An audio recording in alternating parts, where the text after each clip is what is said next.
Bonjour les amis. Bonjour. Bonjour.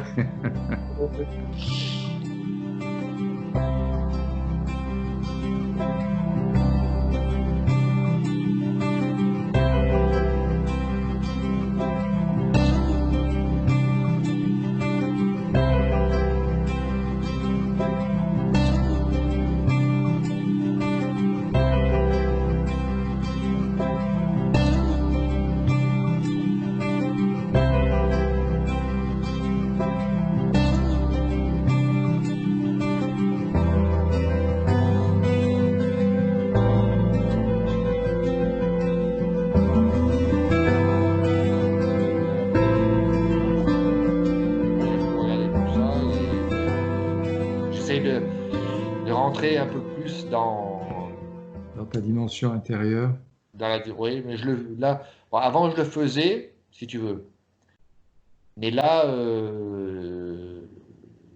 il y a une amélioration avec les Oui. connaissances que vous m'apportez Oui, et les discussions que nous avons. Donc, je regarde un peu les choses différemment, si tu veux. c'est ça. Là, comme maintenant je sais ce qu'est le moi, ce qu'est l'ego, ce qu'est le mental, ce qu'est le conscient. Oui, Comme je l'ai compris, je fais la différence. Et quand je me pose et que je me fais, dirons-nous, pour moi, une méditation, voilà. Quand tu tentes de porter des regards à l'intérieur, voilà, je regarde. avec ces perceptions nouvelles, avec ces Voilà. définitions nouvelles, ça t'aide un petit peu à mieux Ce que je veux, com- percevoir ce que je veux comprendre, quoi. ce que tu veux comprendre. Et c'est quand Euh, même intéressant ce que l'on aborde. Je trouve que pour moi, c'est intéressant. ouais. Voilà. Ça va un peu plus Oui, loin, ça va un peu plus loin que les différentes conversations que nous avions quand on se rencontre de temps en temps. C'est pas du tout ça va plus loin, quoi. ça va plus loin. Oui, le fait d'entendre ce que tu appelles des définitions à l'extérieur fait que ça va interpeller ta conscience de cette lumière en toi et elle va tenter naturellement de regarder ce qu'on lui a indiqué. Alors, il ne s'agit pas de prendre pour argent comptant tout ce qu'on te dit, Non, non, mais c'est pas la question, hein, c'est pas la question, mais on t'indique des choses à l'intérieur et maintenant la conscience, cette lumière, va tenter de percevoir des choses à l'intérieur. Voilà. On a parlé du moi. Le moi, ben, il est là en général quand on parle. Voilà. Voilà. On dit la personne qui est par le son. Et l'ego, bien, ben, tu as vu, on l'a défini comme la globalité de notre individualité, de ce que nous sommes en tant qu'individu. C'est-à-dire le corps, le vital, la sensibilité, l'intellect, et cette lumière qu'on appelle la conscience. Mais il y a un quatrième champ qu'on est en train comment on pourrait dire, de concevoir maintenant, qui est la dimension spirituelle. Tu vois, le fait de porter des regards en soi, de commencer à s'ouvrir à la vie, crée une nouvelle dimension que beaucoup d'êtres humains n'ont pas encore abordée. C'est bien dommage d'ailleurs. ce, on va dire ce phénomène, la spiritualité, ça crée un regard nouveau dans la vie matérielle, si tu veux, dans la vie de tous les jours, si tu préfères.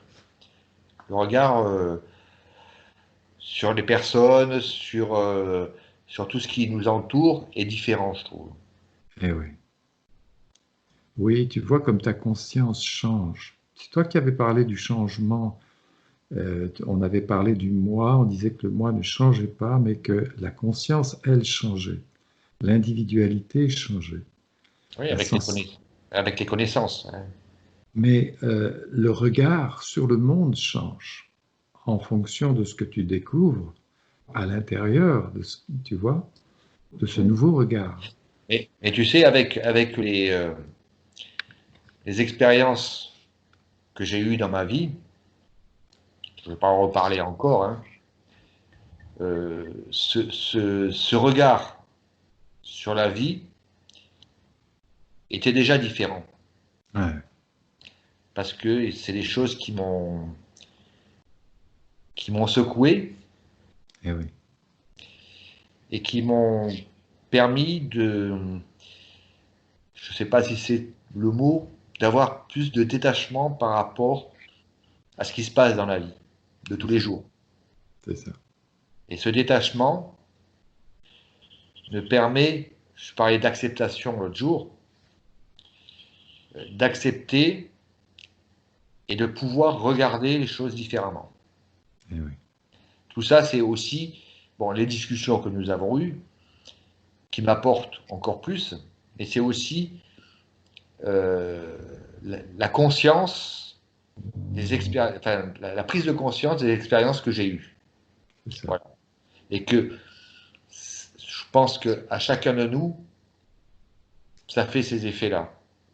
Différemment peut-être pour certains, mais pour d'autres, comme moi ou comme vous, qui, euh, qui tentons de connaître ce qu'est la vie réelle, intérieure, je parle, hein, nous apporte un regard différent sur la vie extérieure, Ouais. sur la vie, dirons-nous, matérielle, hein, parce que bon. Eh ben, tu vois, on parle du mental. Et le mental, on peut se dire, tiens, mais on commence à regarder un petit peu le mental et à le regarder lui en tant que phénomène. Euh, c'est un phénomène, le mental, parce que on peut connecter notre mémoire en pensant, et puis soudain, des images apparaissent, des mots apparaissent, et un univers apparaît. Et là, L'univers, excuse-moi, la pensée, ça veut dire le mental. oui, le mental, la pensée, c'est une faculté du mental. Parce qu'on peut penser ou ne pas penser. Mais Donc, c'est la conscience ou c'est le mental? alors, c'est une faculté du mental. Voyez, tu vois, le mot faculté veut dire facultatif, ça veut dire dont on peut se servir ou pas. La pensée peut parfaitement s'arrêter pendant 2, 3 secondes, 4 secondes, ça dépend des gens. Quand on fait de la méditation, par exemple, on peut s'arrêter de penser. On peut s'arrêter de penser. Voilà. Donc, la pensée est une faculté qui a pour, comment dire, substance la mémoire, le mental. Voilà.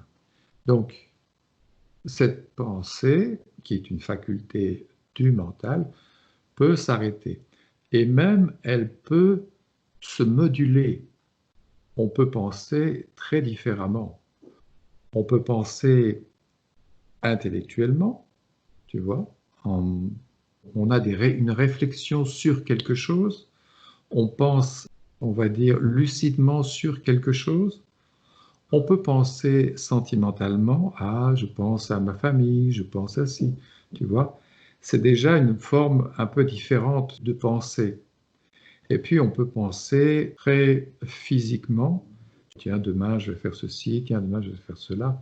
Voilà, tu vois, on peut projeter des actions. Donc tu vois, la pensée, elle est modulable, elle nous sert sur différents plans. On se sert de la pensée très différemment, sous des formes différentes. Tu vois?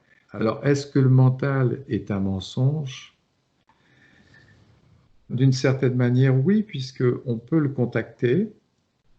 Il projette des images dans le champ de la conscience, mais ces images apparaissent et disparaissent. Quelque part, c'est bien un mensonge. C'est une illusion. Tu parlais d'illusion tout à l'heure. Alors on se dit, oui, évidemment, le mental, c'est une faculté qui nous permet de faire apparaître un monde, des images, et puis il peut disparaître à la seconde, si maintenant je pense à autre chose. Le plan physique apparaît moins comme un mensonge. Pourquoi? Parce qu'il est stable. On a une table devant nous, elle ne va pas disparaître. Maintenant, si on projette une table dans notre mental, elle peut disparaître. Pouf, et puis on pense à une bouteille d'eau, par exemple, ou à autre chose, à une personne. Et puis les choses apparaissent et disparaissent. Voilà. Mais sur le plan physique, les choses semblent rester. Elles semblent perdurer un peu plus longtemps que ce que le mental nous propose. Mais néanmoins, tout disparaîtra sur le plan physique. Que ce soit les objets autour de nous, que ce soit le corps, que ce soit la Côte d'Azur, que ce soit la France, même la Terre, tout va disparaître. Donc on pourrait se dire, le monde physique ne serait-il pas lui aussi un mensonge, une illusion, comme le mental? Ben oui, on pourrait dire que le monde physique est un mensonge qui dure plus longtemps. Et le mental, les pensées, c'est une illusion qui apparaît, qui disparaît à la seconde. Si vous avez des réflexions, allez-y. Hein. Oui, est-ce qu'en fait, finalement, ce qu'on appelle le monde physique vécu, c'est du mental aussi. C'est une construction mentale. Mais c'est une construction mentale qui n'est pas sonore, qui n'est pas contactée, comme on dit. On parle souvent du mental contacté, le mental sonore. Moi, ce que j'appelle le mental sonore, parce que ça parle, il y a des images. Mais le mental, on pourrait dire que le monde physique, c'est aussi en nous une construction mentale. Alors, nous, la grande majorité d'entre nous, on pense que c'est les yeux, c'est les yeux du corps physique qui voient les objets. Mais en fait, si on est un peu attentif, on se rend compte que je regarde une chaise devant moi maintenant, mais je me rends compte que dans cette vue synthétique de la chaise, il n'y a pas que du visuel. Il y a aussi plein d'autres expériences sensorielles qui sont intégrées dans cette vision que j'ai de la chaise, que j'appelle la chaise du monde physique, extérieure à mon corps. Il y a la chaise physique, mon corps, et donc je dis que cette chaise fait partie du monde physique comme mon corps.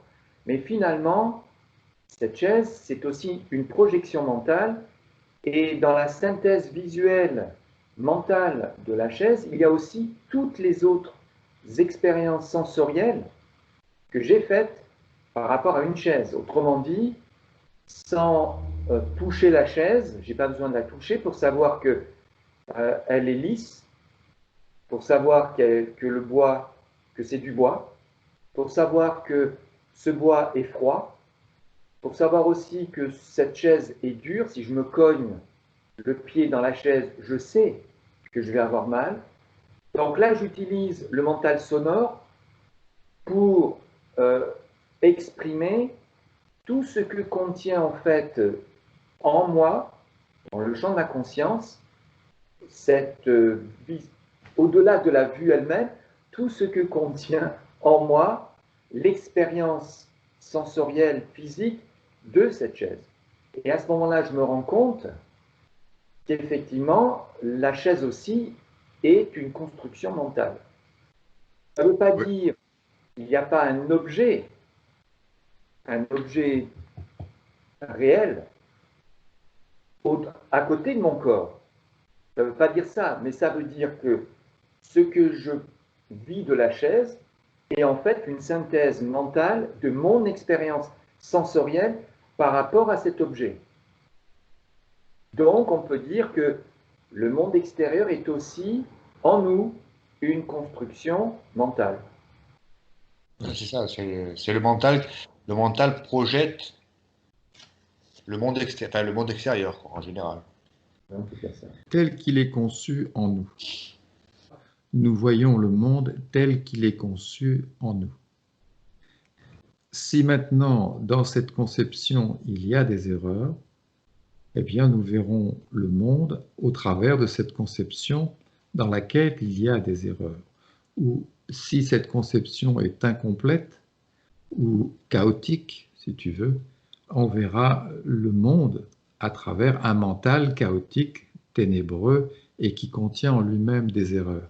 Alors, il est vrai que le monde physique, comme Jean-Marc vient de le dire, c'est quelque chose d'assez facile parce que tout le monde a fait ses expériences physiques, a conçu une conscience physique du monde. Voilà, on peut dire que tout le monde a touché une chaise, tout le monde a touché une table, une bouteille, enfin voilà, toutes ces choses physiques, on les a expérimentées et ces expériences se sont enregistrées et ont conçu une conscience physique. Mais là où ça devient un peu plus délicat, à partir de ces expériences physiques, on a commencé à penser sur les choses physiques. Mais on a déduit des choses où on a émis des idées qui ne sont pas justes. Par exemple, on prend un objet, on touche un objet et on dit « Ah, l'objet est bon, l'objet est mauvais ». Voilà, et on s'est arrêté là. Dans notre vision du monde, nous avons divisé ce qui est bon et ce qui est mauvais. Mais on ne s'est pas arrêté sur le bon ou le mauvais. Et on n'a pas commencé à regarder en conscience l'expérience du bon et du mauvais. L'idée que l'objet est bon ou mauvais est remis en question. On se dit, oh là, mais attention, l'objet c'est quelque chose d'extérieur au corps, mais tout va dépendre de comment je vis cette relation avec l'objet.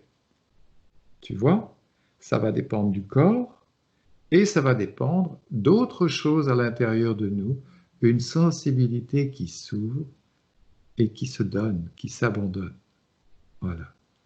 Et là, à ce moment-là, on va dire, ah, mais je suis amoureux, je suis dans l'amour, j'aime ce plat, j'aime cette personne, voilà. Il n'y a plus rien en moi qui fait qu'il y a un rejet, il y a comment dire, un vécu total et plein dans la relation. Quelque chose, tu vois ce phénomène. Et on voit que la sensibilité, évidemment, elle a son mot à dire là-dedans. Le corps a son mot à dire. Mais quelque chose au-delà du corps, de sensible, une présence sensible qui s'abandonne lorsque l'harmonie est présente, lorsqu'il y a un instant harmonieusement vécu. Imaginons que tu sois seul. Bien. Si dans ce moment de solitude, rien ne vient en opposition à cette solitude, si aucune idée ne vient en opposition à cette solitude, il y a quelque chose de très harmonieux, de très agréable, il y a une grande liberté, et c'est une joie même d'être seul, je ne sais pas, mais donc, voilà, on voit un petit peu le mental sous tous ses aspects. Jean-Marc a soulevé l'aspect physique, donc on a conçu une conscience physique du monde, mais on a commencé à penser sur le monde physique. Et là, on a conçu un autre champ de conscience. Excuse-moi, ça s'intègre dans la mémoire. Oui, ça s'intègre dans la mémoire. La conscience physique, elle aussi, elle s'intègre dans la mémoire. Mais c'est une mémoire spontanée. Quand tu regardes la chambre et la pièce autour de toi, cette lumière du mental est spontanée. Voilà. Maintenant, il y a des choses physiques sur lesquelles tu as pensé. Et là, on a commencé à concevoir, je dirais, une dimension mentale parallèle qui est faite d'idées sur le monde. Et c'est dans cette conscience mentale psychologique, je dirais, qu'il y a des erreurs. Il y a donc le monde physique, la conscience physique et la conscience psychologique, où les pensées sont en marche.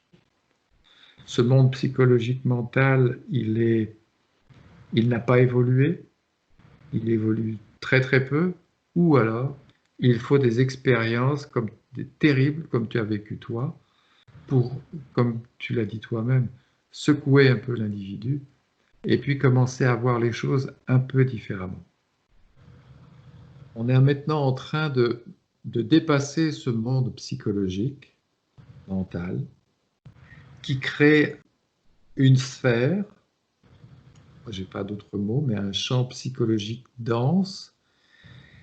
Si tu observes ce monde psychologique, il est tout le temps en jugement et en commentaire sur le monde, sur les gens. Et fais un peu attention à ton mental et à ces commentaires à l'intérieur. C'est assez troublant comme ce réflexe de juger, de commenter. On est tout le temps en train de regarder l'autre et de s'occuper des autres. Mais on ne voit pas ce qui, en nous, crée cette impulsion de commenter, de juger, tu vois, de critiquer. Quand il y a ce mouvement en nous de critiquer ou de juger le monde extérieur, ou surtout les personnes, on perçoit en nous une notion de moi. Moi, il y a quelque chose, une présence en nous qui n'est pas là quand on ne juge pas. Quand on ne juge pas, quand ça ne vient pas, il n'y a pas cette présence qui peut être plus ou moins intense, plus ou moins dense. Et donc, quand on juge, il y a une présence en nous, une notion de moi qui juge les autres. Moi qui suis plus que les autres. Moi qui suis plus intelligent ou plus ceci, plus cela que les autres. Donc, on peut remarquer qu'il y a cette notion de moi qui peut être très, très présente, plus ou moins, ça dépend des moments, mais qui n'est pas là, et ça on peut le percevoir, qui n'est pas là quand il n'y a pas de jugement. Et même dans une même situation, il peut y avoir un jugement, et là il y a une notion de moi qu'on peut percevoir, et puis ne pas juger, et là par contre on se rend compte qu'il n'y a pas de moi. Donc c'est quand même, il y a en nous un personnage, on va dire. Dans la Bible, il parle de personnage, le grand personnage. Ben, le grand personnage, je ne parle pas de religion là, mais il y a un personnage qui est là quand on juge. Et on peut le percevoir. C'est ce que je disais tout à l'heure, quand tu arrives à prendre de la distance avec ce que dit un individu ou ce qui arrive à un individu, disons ton moi ou ton jugement, puisqu'on parle de jugement, peut être différent d'une personne qui s'implique dans l'action qui vient de se passer. Tu vois, c'est ce regard qui est, quand tu prends la distance, c'est ce regard qui est différent. Tu t'impliques pas. Tu dis ça, je regarde. Point.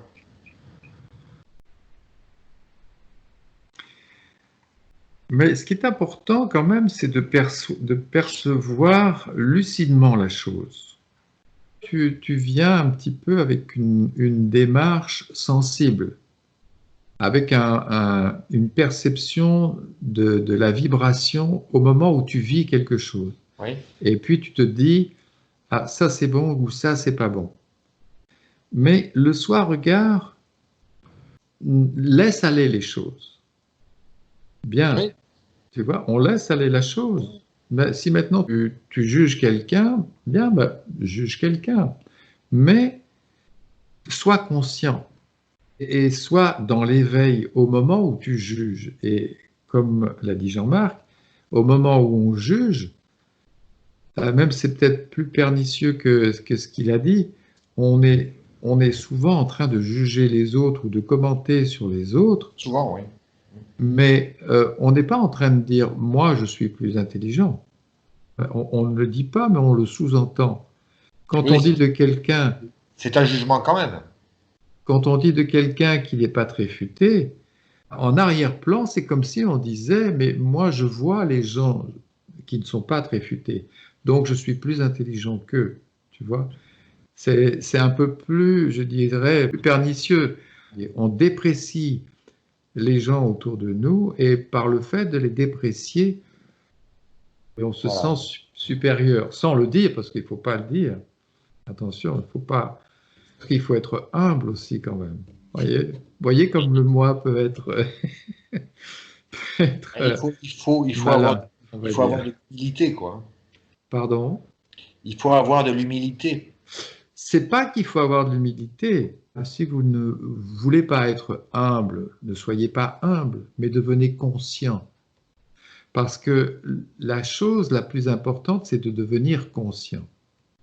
S'il y a quelque chose de pernicieux en nous, eh bien, soyons pernicieux, mais soyons dans l'éveil et voyons ce qui se passe. Tiens, je suis pernicieux, je suis en train de dire de cette personne, ou de penser même, on n'a pas besoin de quelqu'un à côté, mais simplement de penser que cette personne, elle n'est pas très futée, bien, bon, elle peut dire une bêtise maintenant, tout le monde peut dire une bêtise, hein, ça arrive à tout le monde.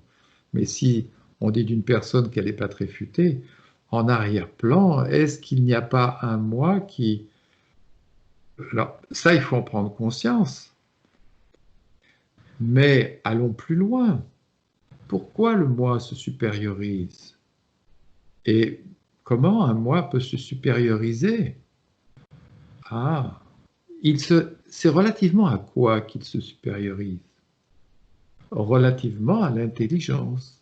Ah, un moi s'identifie à l'intelligence et dit mon intelligence. Et il dit moi, je suis intelligent. Et je suis plus intelligent que cette personne. Donc, encore un peu plus profondément, il y a un moi qui s'identifie et qui s'accapare le fait d'être intelligent. Est-ce que l'intelligence appartient à un moi ou à la vie? C'est pas grave si à un moment donné, on a un petit péché d'orgueil ou de ci ou de là. Bon. Mais ne pas le laisser passer. Oui, laisser passer un péché d'orgueil, ça c'est grave.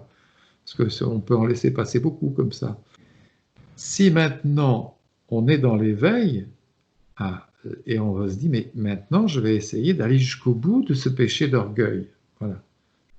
Et sur quoi je me base? Alors ça peut être moi, je suis plus fort que l'autre. Il y en a qui aiment les gros muscles, il y en a qui aiment bas. Alors, qu'est-ce qui se passe? Il s'identifie au corps, il s'identifie à la puissance, il s'identifie à la force. Moi, je suis plus fort que les autres. Pourquoi? Parce que j'ai des biscottos 3 fois comme les autres, ou 4 fois, 5 fois, même, qui vont Ça dans peut la être, démesure. ça peut être à son savoir aussi, à Mais son oui, instruction. à son instruction, exactement. Ça peut être à sa position sociale, ça peut être à son instruction, ça peut être ses connaissances. Moi, j'ai plus de connaissances. Ça peut être à sa sensibilité artistique. Ah oui, mais moi j'ai un sens artistique, les autres, ils n'y comprennent rien. Mais regardez ce tableau ou écoutez cette œuvre de... Voilà. Les gens ne comprennent pas la profondeur de l'expression de l'artiste. Voilà. Évidemment, ça peut donner quelqu'un de très orgueilleux, de très vaniteux, avec un ego, avec un moi très imposant, très puissant. Alors, plus on va découvrir la nature de la vie telle qu'elle est, et plus on va défaire ce grand personnage qu'on a conçu, on va commencer à le dépioter un petit peu et le dépouiller. Le dépouillement spirituel, c'est celui-là. c'est maintenant, je vais me dépouiller de ce que je me suis octroyé, que le moi s'est octroyé, et je vais tout enlever. La fameuse parole du Christ, abandonne tout et suis-moi. Abandonne tout, remets tout à la vie, et suis la sensibilité en toi. Une sensibilité libre, libre de quoi? De tout ce qu'on s'est octroyé. Quand quand la sensibilité en nous commence à vivre le moi, la notion de moi de façon moins présente, et surtout quand la sensibilité en nous commence à vivre le rayonnement de la présence, c'est-à-dire le rayonnement de notre état naturel premier, quand il n'y a pas le moi au milieu, quand il n'y a pas le mental sonore, verbal sonore qui intervient, à un moment donné, notre sensibilité va vivre le rayonnement de la présence. C'est la paix, c'est la plénitude, c'est le calme, c'est le silence. Et à un moment donné, au fur et à mesure que notre sensibilité va expérimenter, vivre cette présence, elle ne veut plus. Elle ne veut plus du moi, elle ne veut plus du désir, elle ne veut plus de toutes ces forces qui vont venir troubler, qui vont venir l'empêcher de vivre le rayonnement simple, tranquille, calme, doux, paisible de notre état premier, de celui qui a toujours été là, mais dont on n'est pas vraiment conscient, ou peut-être même pas conscient du tout. Mais lorsque la notion de moi, les instincts et puis les désirs commencent à perdre un petit peu de puissance, à un moment donné, notre sensibilité va vivre cette présence, cet état premier, et au fur et à mesure qu'elle va l'apprécier, elle ne voudra plus, elle ne veut plus des autres. Pourquoi? Parce qu'elle se rend compte de l'immense simplicité et de l'harmonie vécue, vivante, du rayonnement vécu de cette présence, de cet état premier, et de la complexité de tous les troubles qu'apporte le mental avec ses structures comme le moi, comme les instincts, comme les désirs. Donc, ce dépouillement dont parle Jean-Pierre, c'est un dépouillement qui est salutaire. Parce qu'on voit bien en nous qu'il y a des réflexes de vouloir sauver, sauvegarder ce qu'on croit être. C'est-à-dire le moi avec tous les l'ego, c'est-à-dire tous les aspects qui sont en nous. Il y a comme en nous un instinct de survie qui veut garder tout ça intact. Mais en fait, c'est le malheur. Pardon, je parle comme ça, mais quand on commence à vivre la présence, on se rend compte que tout ça, le moi, les instincts, l'orgueil, la vanité, la colère, c'est le malheur. C'est ce qui vient troubler notre sensibilité. Et notre sensibilité, à un moment donné, ne veut plus tout ça. Parce qu'elle sait que quand tout ça n'est pas là, elle va vivre la liberté, elle va vivre la simplicité, elle va vivre la paix, la joie, le silence en elle. Et tous ces aspects-là sont des aspects du rayonnement de notre état premier. Donc, en ce moment, je me rends compte qu'il y a une sorte de lâcher-prise petit à petit, de cet instinct qui veut absolument maintenir, sauvegarder le moi et l'ego, tous les aspects. Et ça commence à perdre de la force. Et c'est bien heureux parce que plus ça va perdre de la force, et plus notre sensibilité va pouvoir s'abandonner, vivre de plus en plus souvent le rayonnement simple, paisible, calme, tranquille de la présence, de cet état premier. Donc c'est une bonne chose que de mourir à soi-même. J'exagère un peu peut-être, mais finalement on va mourir à soi-même, et plus on va mourir à soi-même, et plus on va découvrir que ce que nous sommes vraiment, c'est cette présence. Et qu'on n'a pas besoin d'autre chose. C'est notre âme, notre sensibilité qui va le découvrir. Et comme disait Jean-Pierre tout à l'heure, quand la sensibilité vit quelque chose d'harmonieux, elle s'abandonne totalement, Et c'est ce qui va se passer petit à petit en nous, au fur et à mesure que cette sensibilité va vivre le rayonnement simple, paisible, calme de la présence et va aussi réaliser que elle n'est pas heureuse quand il y a le moi, les instincts, les désirs, la colère, la peur, toutes ces choses, ces forces en nous qui viennent la troubler. Et pour elle, à un moment donné, il n'y aura pas de doute. Le doute va disparaître. Elle saura que plus ces structures mentales vont être vues et décomposées, et plus elle pourra vivre en toute liberté ce rayonnement simple et paisible et joyeux qu'est la présence. Et ça, c'est très important. Je suis d'accord avec toi, Jean-Marc. Mais dans le monde dans lequel on vit, il faut vraiment éliminer toutes les agressions extérieures. Parce que c'est pas... Enfin, tu les reçois, mais disons qu'il ne faut pas les capter. Parce que pour être paisible, comme tu dis, en soi, pour avoir la paix en soi, tu ne peux pas le faire si tu n'élimines pas les... si tu évites de percevoir les agressions extérieures. Parce qu'il y en a dehors. Hein. Il y en a dehors. Et ça fait partie de notre monde dans lequel on vit à l'heure actuelle. Il y a des tas d'agressions. Et oui, ça, c'est pas facile à... On essaie d'y arriver. Hein. Moi, j'essaye de... Bon, je les vois, mais j'essaye, moi, personnellement, je parle de moi, mon moi, de ne pas les subir, ces agressions, pour justement rester en paix avec moi-même, pour être dans l'amour, dans la compréhension, parce qu'il faut comprendre tout ça. Et ça, c'est pas facile, parce que tu es agressé tous les jours, physiquement, verbalement, par les actualités, par tout ce qui se passe dans notre monde actuel. Ça, il faut vraiment les capter, parce qu'on est obligé de les capter, mais faire un retour sur soi pour pouvoir vivre bien la vie qu'on a envie de vivre, c'est-à-dire en paix avec soi-même et en paix avec les autres. C'est-à-dire que ce qui est intéressant dans ce que tu dis, c'est que oui, c'est vrai, il y a le monde autour de nous, et le monde autour de nous est violent. Il y a cette espèce d'agressivité ambiante qui est devenue quasi réactif.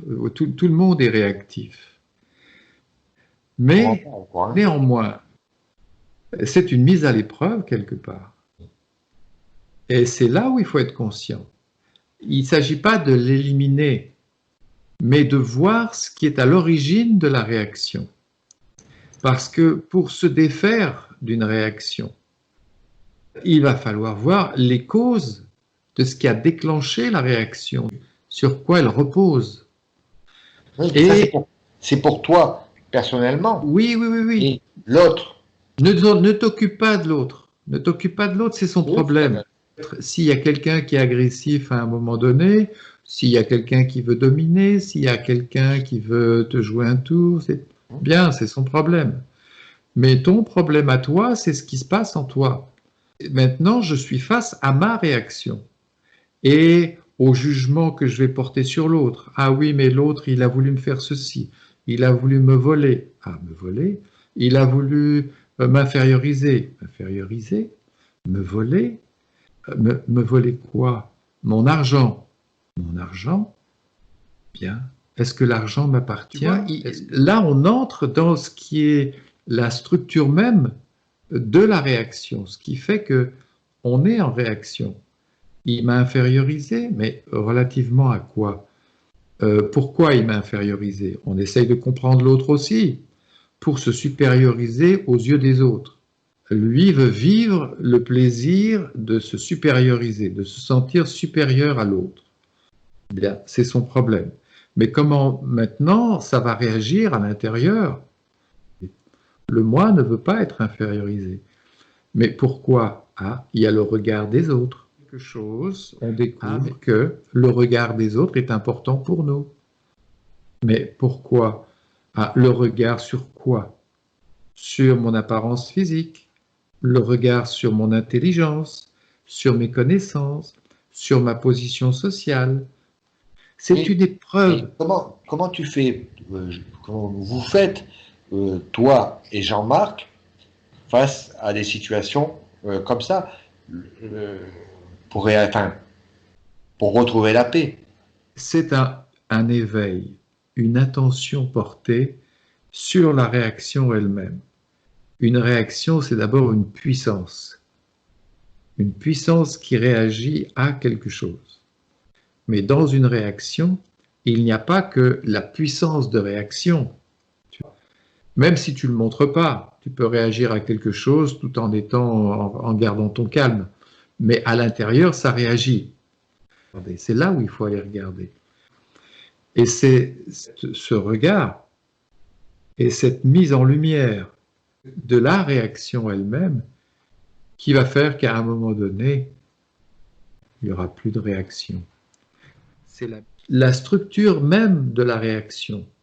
Les concepts, les idées de moi, de l'autre, du social, de mon image, de l'identification à l'intelligence, tout ça va être mis en question. Et c'est cette mise en lumière du phénomène de la réaction qui va faire que la réaction va disparaître. Tant qu'on a affaire à ce genre d'expérience, alors la vie nous maintient dans le contexte, dans ce genre de contexte. Plus on met de la lumière là-dessus, et moins ça nous devient nécessaire, si tu veux. Ce sont des expériences qui ne sont plus nécessaires. La réaction, garde-la. Et maintenant, mets de la lumière dedans. Porte dans une unité. Qui a réagi? Donc le rejet est mental en fait. Il n'y a pas de rejet en dehors du mental. Moi, ce qui m'arrive parfois, je le vois chez moi, c'est ça me fait vraiment très chaud. Donc mon corps a on va dire une norme vis-à-vis de la chaleur.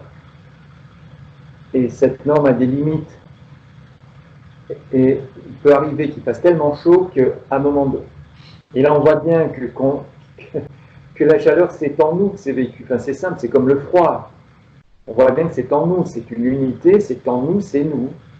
Mais il m'arrivait, et je me rappelle, ça m'avait frappé, quand vraiment, on va dire, l'intensité de ce qu'on appelle la chaleur, qui est vécue en nous, est vraiment très grande, j'ai vécu ça, d'avoir une notion de moi qui surgit et qui ne veut pas de ça, qui se met même en colère, quoi. Je ne sais pas comment expliquer, ça a l'air idiot, mais c'est vraiment un refus, c'est une notion de moi, c'est mental, un refus d'un état de vie vécu en soi. Oui. Attention, parce que là, tu parles quand même d'un état corporel, physique. Oui. Si ton corps est vraiment gêné par la chaleur, c'est pas tellement un moi, hein. C'est le corps qui est fatigué et qui rejette. Tout à l'heure, on a dit que si on se coupait avec un couteau, ça créait une division. Mais la réaction du corps va être de retirer le bras. Il va y avoir une souffrance. Le corps va vouloir retrouver son unité. Et même le corps va reconstruire. Le corps sait, il est incroyablement intelligent, il y a de la magie en lui. Le corps sait reconstruire, se reconstruire. Bon, il est vrai que si le mental vient, imaginons, tu souffres de la chaleur, et que le mental vient créer une seconde couche psychologique sur cette gêne physique, oui. Là, on peut se dire, ah, mais quelque chose se surajoute. Le mental... Là, il y a une division entre une notion de moi qui c'est comme si, on le dit pas, on le pense pas, mais c'est comme si on disait, il y a moi et la chaleur. Exactement. Et là, on est dans une division psychologique intérieure, Oui, oui, mentale. mental. Il n'y a pas, c'est comme si la sensibilité n'arrivait, comment dire, la sensibilité n'arrive plus à, voilà, elle a atteint ses limites, mais ça va au-delà du malaise du corps. Le malaise du corps va, comment dire, va provoquer l'apparition d'une notion de moi, tu vois, une notion de moi qui, alors là on parle, qui va rejeter, qui rejette l'intensité, on va dire la sensation même, tu vois, Oui. elle est si intense qu'il peut y avoir, moi ça m'est arrivé ça, de voir une notion de moi qui surgit. Bien sûr, bien sûr. Je ne veux plus de ça. Oui. C'est Bon, au-delà du corps. voilà. Ce qui est intéressant, c'est on voit comment le corps, une gêne corporelle, peut influencer le mental, et le mental peut enchaîner après sur la gêne corporelle. C'est ça. Et à un moment donné, on est presque plus on n'est plus dans la gêne corporelle, mais on est plus dans le mental qui commente et qui commence à se lamenter et se dire mais comment je peux faire, ben voilà. Mais finalement, c'est plus la gêne corporelle qui devient un problème, c'est trouver une solution. C'est rigolo. C'était pour montrer donc que la division, elle n'est que mentale. Elle est mentale. Tu vois, c'est mental une division.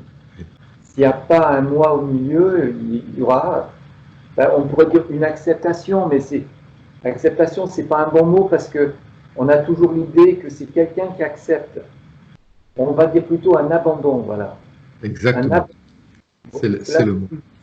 Une sensibilité qui s'abandonne totalement, et là, on n'est pas dans le mental. On n'est pas dans un moi avec une notion de moi. On n'est pas dans le mental quand on parle d'abandon. Ce que je voulais dire, c'est que quand on parle de division, on est dans le mental, avec une notion de moi qui ne veut pas de quelque chose qui est supposé être extérieur à lui, mais en fait, c'est un rejet d'une partie de soi, de toute façon. C'est vraiment intéressant parce que là, on parle, disons, d'une gêne physique, mais parlons maintenant du plaisir, d'une jouissance. Imaginons qu'on goûte et on vit un moment d'extrême jouissance quand on mange quelque chose, ou bon, prenons la sexualité ou quoi que ce soit, et on commence à mettre en marche notre mental, qui commence à penser sur la chose. Oh, ce plat, c'est quel cuisinier, si, et là, voilà. Là, on n'est plus du tout dans le fait de manger quelque chose et de vivre un goût, et la sensibilité qui s'abandonne à ce goût, parce qu'il y a quelque chose qui est en totale harmonie avec le goût, par exemple, où il y a une jouissance gustative. Mais on commence maintenant à parler du plaisir. L'aspect psychologique rentre en jeu. Ouais. Entre en jeu à un moment donné et se surajoute derrière, au moment présent, à la présence, une jouissance. Voilà. Alors là, on parle de quelque chose de physique, mais on peut jouir maintenant d'un événement social. Oh, par exemple, on a réussi une belle chose et puis des gens nous encensent. Ah, voilà, oh là là, alors oui, c'est vraiment une personne très intelligente ou qui a des qualités, voilà, ici et là. Vous voyez, il y a une jouissance. Là, c'est une jouissance du moi, hein, c'est le moi qui... Mais on va vouloir recommencer ce moment. Et pour recommencer, il va falloir refaire un truc extraordinaire, parce qu'il faut faire des choses extraordinaires dans le social pour être encensé. Alors il va falloir recommencer, ou même passer la marche au-dessus, parce qu'on s'habitue au plaisir. Il faut intensifier la chose, il faut...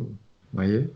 Et vous voyez comme finalement, on ne s'occupe plus du monde autour de soi, c'est vraiment une remise en question, et mettre de la lumière dans notre dimension intérieure, dans ce qui bout dans notre marmite. Oui, mais on peut dire, oui, mais le monde à l'extérieur, bah, le monde, qu'est-ce que vous voulez? On ne peut pas changer le monde, il est comme ça, mais accomplissons notre chemin en conscience et dans l'éveil, et ça sera déjà une grande chose. Oui, ce sera une grande chose parce que ce sera une grande chose pour nous d'abord, parce qu'on pourra goûter à la présence. Moi, je parle tout le temps de la présence, mais bon, on pourra goûter au rayonnement de la présence, c'est très important. Mais surtout, plus on va regarder en nous, plus il y aura des perceptions en nous, des prises de conscience en nous, et plus justement toutes ces forces mentales qui sont là, qui sont présentes et auxquelles on s'identifie, vont perdre de leur force et de leur rythme aussi. Ça veut dire quoi? Ça veut dire que les instincts vont revenir peut-être de moins en moins souvent, et quand ils reviendront, ils seront moins puissants. Ça veut donc dire qu'on aura en nous un espace de plus en plus grand, plus de liberté intérieure. Oui, tout à C'est fait. vrai qu'on s'identifie à tout ça, à toutes ces pensées, au moi, aux instincts, à la colère, aux peurs. On dit c'est moi, c'est moi, c'est moi tout le temps. Mais au fur et à mesure qu'on va découvrir ce qu'elles sont, les concepts qui sont derrière, eh bien, elles vont perdre de leur structure, elles vont se déstructurer petit à petit, elles vont perdre de leur puissance et elles vont perdre du rythme, de la fréquence à laquelle elles vont se présenter. Et là, notre sensibilité va goûter à cet espace plus grand, à cette liberté de plus en plus présente. Et ça, c'est important pour nous, pour notre art, pour l'harmonie de notre vie. Mais c'est aussi important pour les autres. Parce que petit à petit, on va changer en nous. Ça va changer en nous. Par exemple, si on est colérique, on sera de moins en moins colérique. Si on a une colère, elle sera de plus en plus petite. Si on a peur, on aura de moins en moins peur. Les peurs vont être regardées. Tout ce qui est en nous et qui nous peuple, qui fait ce que l'on est, bien tout ça va petit à petit changer. Et ça va aider les autres aussi. Ça va leur rendre la vie plus facile. On réalisera un jour qu'on n'est pas le même tout en étant le même, mais on aura, comme tu disais, Philippe, au début, une sorte, comment dire, un regard qui va nous permettre justement d'avoir un comportement différent de ce qu'il était auparavant, parce que en nous, les choses ont été regardées, elles ont été défaites, démolies, déstructurées, et c'est une très bonne chose, parce que finalement, que des réactions qui sont en nous, qui viennent gâcher notre vie. Même si au début on est identifié, mais petit à petit, on va prendre conscience que ce qu'on appelle moi, c'est finalement des structures mentales qui viennent gâcher notre vie en termes de, comment dire, de liberté intérieure et la vie des autres aussi. Donc, ce n'est que du positif, que d'essayer de mettre de la lumière en nous, d'essayer de regarder ce qui se passe, d'abord d'en prendre conscience, d'être dans l'éveil, comme dit Jean-Pierre, c'est-à-dire de prendre conscience de ce qui se passe en nous. J'ai une pensée, avant je ne m'en rendais pas compte, maintenant je m'en rends compte. Et puis après de se demander pourquoi cette pensée est venue. Et petit à petit, il y aura des perceptions qui vont se produire là-dessus, et sur d'autres état de vie en nous. Donc, c'est que positif pour soi-même et pour les autres. C'est pour ça que ce que dit Jean-Pierre est très important. Ça va bonifier notre vie. On va vers une vie de plus en plus paisible, calme et harmonieuse. Et donc, pour soi-même, pour notre sensibilité en fait, parce que c'est elle qui vit tout ça. Qu'est-ce qui est troublé en nous? S'il y a une peur ou une colère ou une réaction, c'est la sensibilité qui est plus en harmonie à ce moment-là. Mais aussi pour le monde autour de nous, pour les autres, ceux qu'on va côtoyer, les collègues, les amis, peu importe, les gens qu'on rencontre. C'est que positif. C'est que positif. D'essayer de prendre conscience de ce qui se passe en nous. C'est que du positif. Et on se rend compte, hein, on se rend compte très vite en fait. Ah, mais je suis entièrement d'accord avec toi, Jean-Marc. Oui, Jean-Marc, si tu parles comme ça, c'est que tu fais une différence entre ce que tu vivais avant et ce que tu vis maintenant. Bien sûr. Évidemment, il y a toujours des choses qui sont encore à regarder. C'est comme tu disais tout à l'heure, il faut regarder ce qui bout au fond de notre marmite, mais on se rend compte aussi, et même on est presque étonné à certains moments, de voir que les réactions qu'on avait avant, elles sont moins là, que certaines réactions ont disparu, et que petit à petit, ce qu'on mettait change, mais change en mieux pour soi-même et pour les autres. Donc c'est ça aussi, c'est une prise de conscience en fait. À un moment donné, on se rend compte qu'on a changé. Et puis à un moment donné, on est encore surpris parce que d'autres qui nous côtoient depuis longtemps nous disent qu'on a changé. Et qu'on a changé en mieux dans le sens où on vit nous-mêmes une vie intérieure beaucoup plus harmonieuse et paisible, calme, tranquille. Je ne sais pas si les mots que je dis résonnent pour tout le monde, en tout cas, Oui, oui, oui. pour moi, ça résonne en profondeur. Mais aussi, on propose une vie, une relation, des relations plus harmonieuses aux autres, à ceux qu'on connaît, qu'on rencontre, que ce soit des collègues, des amis, des gens au jour le jour, dans la vie quotidienne. Donc tout ça, c'est bon pour tout le monde. Ouais. D'où le terme, avant de juger les autres, connais-toi toi-même.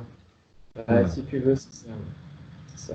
Il faut se connaître, voir ce qu'on ressent toi-même, pour pouvoir après s'exprimer pour aussi le bien-être des autres, quoi. Tout le monde en bénéficie, comme tu disais. C'est ça, c'est que ton amour que tu as trouvé, ton bien-être que tu as trouvé, ta paix que tu as trouvée, se ressent sur les autres. C'est ça. Oui, on peut plus juger même qui que ce soit parce que on voit lorsqu'une personne est prise dans un problème particulier, mais on sait que nous, on y était là où elle est elle maintenant. Il a bien fallu passer par ce qu'elle vit elle pour, à un moment donné, ouvrir sa propre conscience, à transformer notre sensibilité. Les expériences. Oui, les expériences, mais l'éveil. Parce que Oui, des oui, expériences, on peut en avoir des milliers, les unes derrière les autres. Et c'est là où il faut vraiment interpeller les gens. Ne laissez pas passer votre vie. Ne laissez pas passer vos expériences sans être dans l'éveil. Sinon, quoi, ça passe et puis voilà, puis on s'en va, puis on n'a pas véritablement profité de nos expériences, de nos souffrances aussi, parce qu'il y a beaucoup de souffrances aussi dans notre vie.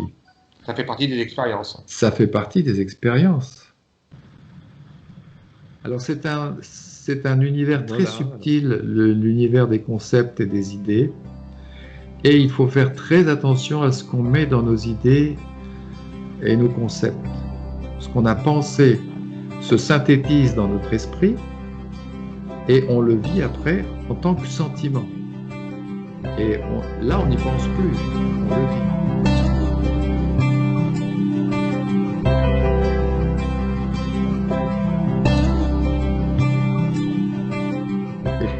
Petit à petit, on va aller dans les détails, dans les choses un peu plus précises, et puis ça va devenir plus clair tout ça.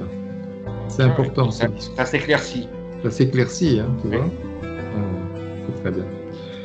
Allez, je vous embrasse, et puis allez, au revoir. À bientôt.